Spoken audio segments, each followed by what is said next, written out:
Hi, ako nga pala si Cyril Bagante, operator ng DTF machine dito sa Transferit 999. Dalawang araw naman po namin ito nagamit na may total meters na 50 meters. Ito naman po aming printer red area. Ito naman po aming copying na may 90% good condition pa po. Ganito naman po mag-get clean.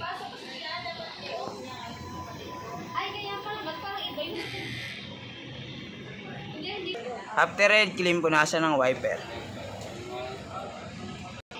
Ito naman po ang nozzle check ng DTF po namin. Ito naman po aming ink system, tama lang po ang level. Ito naman po aming waste tank area, nilinis po kahapon. Ito naman po aming ABR, kasi ito naman po aming ground wire, nakadikit po siya sa wall. Ito naman ang in-use sink namin, nakalagay sa basket na maayos. Ito naman po ang stock namin DTF powder.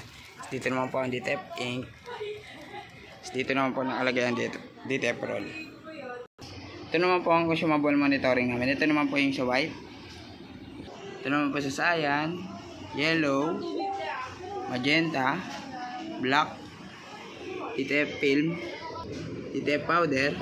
Ito naman po ang DTF output po namin.